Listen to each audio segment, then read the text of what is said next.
Ladies and gentlemen, we are live from the Isle of Man in the UK. This is John and Mike's MMA Corner. Okay, July 8th, which coincidentally goes when UFC International Fight Week is on, so it's a crazy MMA filled week, really. And Shamrock FC have a card on. We have Aaron Poston on, and he's taking on Rodney Alson. Now, your last fight, super impressive. You got a takedown. You got a head and arm choke. When the guy was on his side, and you're in half guard. You transitioned to mount. It looked like you didn't finish it, but then when I watched it back, I had to watch back the position. It looked, obviously, the sheer pressure, your hips were nice and high, which drove the shoulder in. I think that was what applied the pressure to get the tap, really. Yes, sir. It's actually a submission I've worked on from, different positions, obviously from regular position and really getting off to the side to get it. But, I work on that same choke from back mount a lot. Everybody defends the rear naked choke and everything, and I was actually showing a guy the move yesterday and everything at practice, and it's just a real nice, subtle movement and everything, shifting your hips off to the side and getting a head arm choke, just off to a slight angle and everything. And, I made do with what I had with that and everything. My opponent kind of turned in a little bit as I was stepping over from mount and everything. I don't know if he realized what he was doing, but it kind of put himself a little bit deeper into the choke and everything. I don't know if I would have been able to really get off to the side right then and there because we were up against the cage and that's the side I was trying to get to. But like I said, he kind of turned into it and it worked out. I felt the arm underneath the chin good enough, and I just squeezed. Well, I was about to say, if he'd stayed flat on his back and kept himself tight to the cage, the pressure couldn't have been on. You couldn't have been able to put the pressure on then, because from side control, from half guard with head and arm choke, it's really hard to apply the pressure. And he just, like you say, I don't know why he kind of started to turn away from the cage. He had I suppose you could say he had a support mechanism in the cage there for him, but like you say, you got that squeeze in, you got the first round finish, and feel fresh. You didn't take, you weren't exactly in there for a free round war, and you're back in again. And but again, we take a shift outside of the cage because when you're competing, your purse doesn't go in your pocket. It goes. Seems every time to a different cause. Like I said before, if you lived in the UK, my friend, you'd probably have a knighthood by now or an MBE or something. You'd have the Queen getting you down on one knee. This time, you're doing a fight for Parker. Do you want to elaborate a little bit more? Because I had a look at diffuse intrinsic pontine glioma. I had a look into it, or DIPG, it's easy to say. But can you elaborate a little bit more to people about who and what, and go a little bit more into it? Oh, absolutely. The DIPG, it really isn't something that people are real commonly aware of and everything. It's a brain tumor that attacks typically children age 3 to 9, I think, somewhere in that age. And right now, there's no cure for it or anything like that. It attacks basic functions such as like speech and eye movement and even your ability to eat and everything. Typical life expectancy is, after diagnosis, is 9 months, if I'm not mistaken. There's been some, I don't want to say absolute breakthroughs or anything like that, but there's been some things popping up, glimmers of hope and everything, not just for Parker and her family, but for everybody that might be diagnosed with the DIPG. Parker is a little 8-year-old girl from Silver Lake, Kansas, town close to where I grew up and everything, and I actually student taught in the Silver Lake School District when I was in college. So I still keep in touch with people from around the area, and some of them let me know about her and everything, and it's just automatically I wanted to help out anywhere I could and everything. And Parker and her family, they've been going. They actually just got back from California, getting some different MRIs done and everything. They've been going over to Germany, getting some treatments over there that aren't available here in the U.S. and everything. And they're fighting it any way they can and everything. And that's they're staying as positive as you can, and that's the best that you can do right now and everything. And what's really awesome about it, people are really stepping up, donating money, helping out any different ways that they can and everything. And Parker's parents are able to make any financial decisions regarding the treatments and this and that, without any second guessing, because everybody's stepping up to really help out financially and everything. You said they went to Germany. Hopefully it's like the stem cell treatment. Is it Reginakin or something like that it's called? I can't remember off the top of my head now. I think it could be that, is it? I believe so, yes sir. Yeah, they are doing wonders. Here you go. Peyton Manning went to Germany because he had an issue with his neck. I'm pretty sure all you people in the US will be aware of that. People in the UK might not be, but Peyton Manning's one of the greatest quarterbacks that ever lived, possibly the best. And he extended his career in the NFL essentially because of that treatment on his neck. And it's if it can work, they're starting to, like you said, they are slowly starting to figure out new things with science, and it's a great thing. And hopefully, she loves blueberry pancakes, Parker. I saw that you wrote about that, so I automatically have a place in my heart for her, because I do not mind the occasional blueberry pancake. It's who doesn't really? I'll be honest. Yes, sir. She sounds. Go, sorry, go, mate. I spoke with her parents last weekend. I went to another friend of theirs was having a fundraiser barbecue and everything, and I met Parker for the first time. I actually met her parents for the first time, and watching her run around and everything, and just interact still, and living life just like a typical 8-year-old would and everything. Just like her father said, I mean, it's easy to notice without even really getting to know her. I mean, she's at 8 years old. She's such a stronger and more courageous, better person than anyone else could ever really imagine being and everything. And it's great. It's really humbling to see her battling this horrible disease, but still staying in a positive mind as best as she can and everything. And I know she has her fears and everything. It's no matter what age you are. It's hard to comprehend and everything, but she's the whole family. They're great. So. When you meet, obviously you've done numerous kind of fundraisers before, but if you meet someone before the fight, do you find that it affects you a little bit more than come the fight, in a sense of, do you feel there's a bit more connection when you go into the bout and the cause that you're fighting for then? Like I said, I mean, it's always a very, very humbling situation when I meet somebody, because a lot of times, it's maybe half the time, it's people that I've never met before. A friend or a family member tells me about somebody, and it's just okay. We'll do the fight and everything, and I meet them, and all these people. I don't have them on now, but I collect bracelets and T-shirts from every fight, and that helps as well. But it helps keep me humbled. But all these people, they're going through these battles with these diseases that we can never imagine until we're going through and everything. And they're staying in a positive frame of mind and everything. And they're not they're upset about it and everything, but you don't really hear them complaining or anything like that. And it's just what do I really have that I have any right to complain about or anything like that? I'm a teacher. Some of my students didn't turn in their assignments. Big deal. I don't really have a reason to complain about that compared to these others. Training camp, I got bumps and bruises. I may not have motivation to practice. Big deal.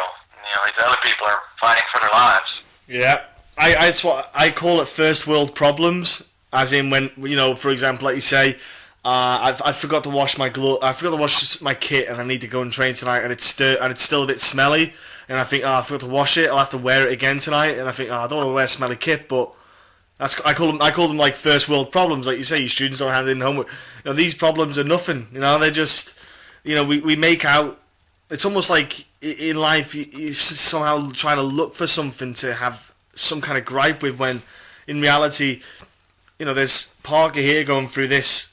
And we're not, when I read up on it, the symptoms themselves, it's almost like they could be mistaken as well. Some parents won't know what this diagnosis could be, because the symptoms are similar. I found when I saw it, were potentially it could be a stroke or was it Bell's palsy? Is it? I think that's the one. Yeah, where the kind of the eye doesn't close properly, and it's almost similar to that. So the fact that this rarity is getting out there a little bit more makes a difference as well. It's informing other people, so it'll help, and especially I'd imagine it's a small community in a way that of parents that have this happening to their children, so it can help. If it gets attention out there and helps them connects them a bit closer to help and support each other, I think it's a great thing. Yeah, and that's always one of the money, side and everything. I always tell people. I've said this to everybody, and I continue to say it now. I'm just a guy getting punched in the face, and everybody kind of laughs at it, and they're like, "Oh no, what you're doing is amazing." It really isn't. I don't view myself any different than somebody else that may donate just 50 cents, $1, or $2. It's money, and it's still more money than the family had in the first place, and it's going to a good cause. No matter what amount of money, it's still helping out the family. Yeah. My goal with the fights is always to try to get the awareness out more and more for the causes, and the overall disease and everything, especially with Parker and the DIPG, because it's, like I said, it's not real commonly known or anything like that. It's kind of one of those deals where, even if your child is diagnosed with like leukemia, or like Blake was on my last fight, or something like that. Okay, leukemia, people know about it. Okay, and you're still blindsided, and it's hard to deal with. Yeah. But somebody in Parker and her family situation, you're diagnosed with DIPG, and it just shocks you, and you're like, "What is DIPG?" And immediately, I'm sure that that people go into research mode about it. And I really, it's just a small, on the grand scheme of things, it's just a small bit of what I'm doing, and I want to try to figure out more and more ways to help get the awareness out. But I just, like I said, my goal is to alert more people about it and everything. I think that's the thing. Information out there. You do get it out there in a sense. For example, we're doing this, so that gets out there. Also, when you fight the event, every person in the crowd will go, "What's he doing? What's it for?" And people get their phones out. The great thing about one of the good things or positive things about technology, and the information to get that is on your phone. It's on Google. We can just sit there, and everyone's going to jump on their phone, and even in the crowd while they're hearing about what you're doing, it's something that has a knock-on effect. So what you're doing is it's great what you're doing, because you don't have to. I think that's what it is. You don't have to do what you're doing, but you're doing it. And a lot of guys, a lot of people don't bother. When I've competed, I've not donated any money to charity, but it's one of them ones where you are. The fact is that you're doing it. That's what makes a difference. You're doing it because you want to, not because you feel as you have to do it or there's any pressure on you. You're just doing it because that's what you want to do, and I think that's the beautiful thing about it. I think. Yeah,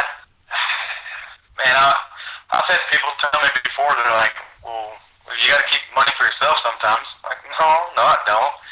I'm not like a UFC fighter, typical guys like that and everything, where their career, their whole career is fighting. I have teaching, and I make a salary there, and I can get by on that and everything. And the fighting is extra money. It'd be nice, but I don't need it. I've always said, even before the fighting, there's people that need more money more than I do and everything.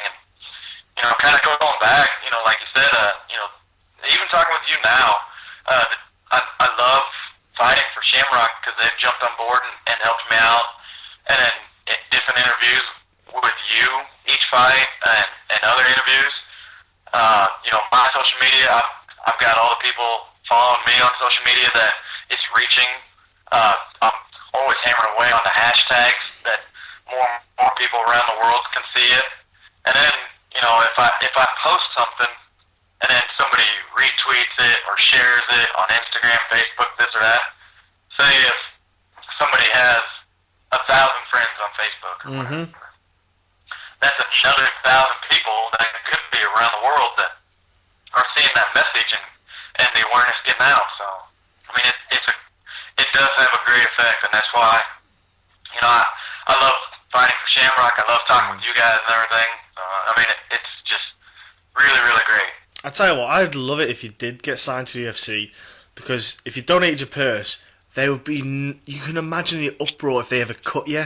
They couldn't release you. They'd have to wait till you retired. You could lose 20 in a row. There's no way they'd be allowed to cut you because of what you're doing. I wouldn't feel good about that, but all things aside, my goal is Bellator. I tried out for the Ultimate Fighter a few years back, and I'll be honest, I didn't really expect to have true expectations of making the show or anything like that. I didn't feel I was ready myself, but I just wanted to go out and see where my skill set was and what I needed to work on. And the way they set up the Ultimate Fighter trials, 3 different stages, and they put in 40 people at a time into like this side ballroom or whatever, and they have mats laid out. The 40 competitors are off to one side, there's mats, and then there's a table with a row of judges, and Joe Silva's sitting there, and some other UFC personnel. They call 2 people out at the same time, and you get 90 seconds to grapple. And you start on your knees. You can't get up on your feet at all. No ankle locks. No lower leg submissions or anything like that. And then, like as you can imagine, you get 40 other competitors in there watching you, the UFC watching you. You have 90 seconds to try to impress them. It's pretty well balls to the wall in there and everything. And I ended up trying out when it was their first season of the Ultimate Fighter Live. So I mean, there was world-class guys from all around the planet and everything. And I ended up, it was 155 pounds, and I'm fighting 145 pounds now. These guys are walking around me, just casting outlines around me. And I'm like, that's when I decided, okay, I need to drop to 145 pounds. And I ended up going against like an all-American wrestler from Iowa or something like that. They said go, and we both came in full bore and trying to get the advantage right away, and we collided heads. And I kind of flinched, trying to get my bearings real quick. And next thing I know, I'm in a guillotine. And the thing is, they even if you get submitted, you can still move on. And then I didn't make it past that round, but it wasn't anything I was disappointed in. I think a few months after that, I decided there was a friend we were. He was college teammates and roommates with a guy named L.C. Davis, who a lot of people know. Yes. From old IFL days, WBC, and fighting in Bellator now and everything. And me and this guy, we moved up to Kansas City and started training. We're American Top Team HD now, but the place just loaded with former college wrestlers. We got guys like Jason High, L.C. Davis, Dusty Spalding's in there.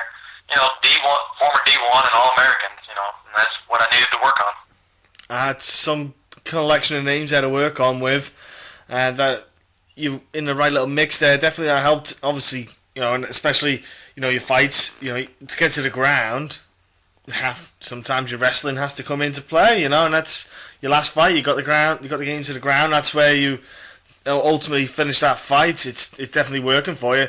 But look, I think, again, even with Scott Coker, if he had you on, there's no way he'd be allowed to release you without there being an uproar from the fans. People will go crazy about it. I think there should be a little mini protest for Scott Coker signing you as well, you see. But, I think we should all be going on his back.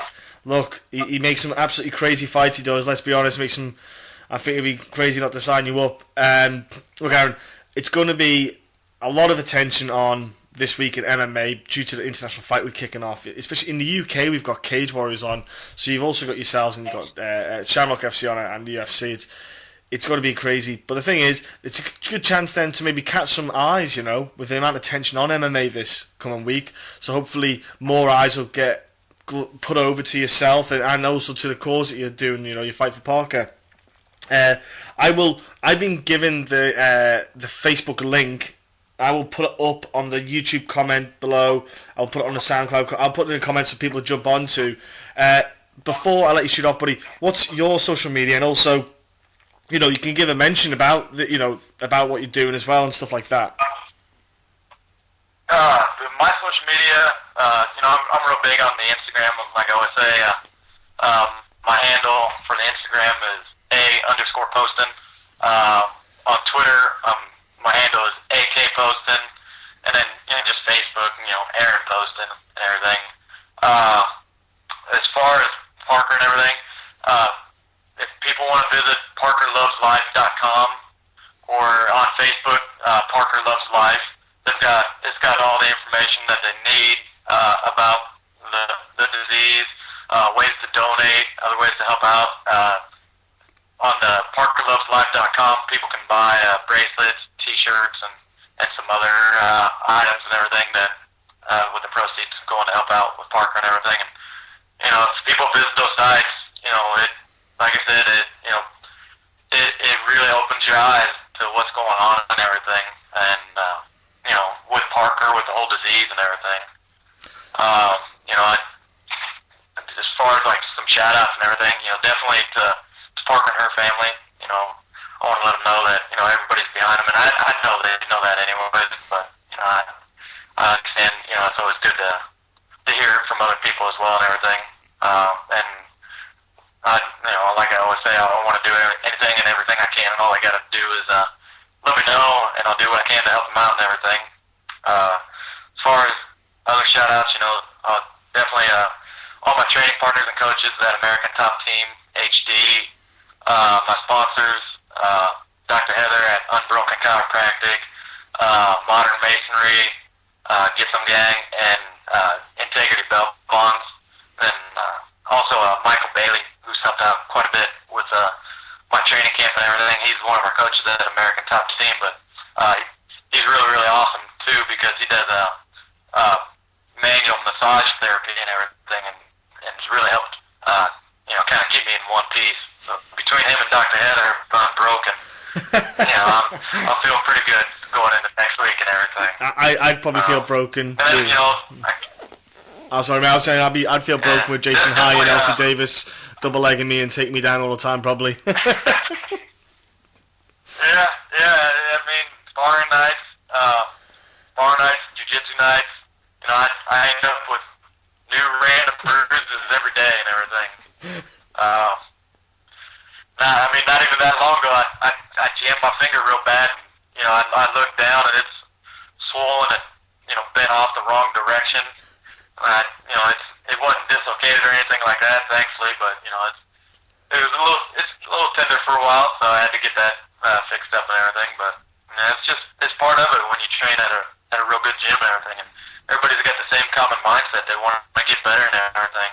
Yeah, I'm the same, mate. I don't know if I dislocated it or broke it or what, but my toe just didn't look like the rest of them. It went a different colour, and you just got to tape it up and get on with it. I thought it's not my big toe. That's what I did. I checked out. It's not my big toe. I don't need it then. Don't worry about it. Bit of tape, off I go. Hey man, I tell you what, you injure your toe. That's brutal. Yeah. It may not seem like that much, but that's the worst thing you can do is stub a toe. That is about the most pain possible. Yeah, mate. Honestly, when people don't understand that. Yeah, when I was trying to get out of they're like, you fighter can't take it. It's horrible. But I'm with you. It still hurts. Yeah, I was trying to get out of half guard. Yeah, was it half guard? Yeah, I was in half guard, and I was on top, and I was trying to use my foot to press down their thigh to get my foot out, and And then I pressed on the toe, and I'm like, oh man, I can't push. I had to think. So I'll just switch. I'll just roll over to a knee bar instead. It happens, man. It happens, buddy. But you know what? We love it. We keep coming back for more. That's the thing, isn't it? Yeah, sure. We do. Look, have a great. Honestly, Aaron, have an awesome time. I hope you raise a lot of money to help in any way that it's. I hope you can get a lot of attention on it. I hope Shamrock FC push it and support like they have been always anyway. They've been fantastic in the past, and I'm sure they'll keep going forward. So look, have a great fight and a great week, my friend. Okay. Yes, sir. Absolutely. And I always appreciate and enjoy talking with you, and I appreciate the help with all the calls and everything. And it's not just Shamrock. Like I said, it's you and others helping get the awareness out too, and greatly appreciate that. Oh, pleasure. Absolute pleasure, friend.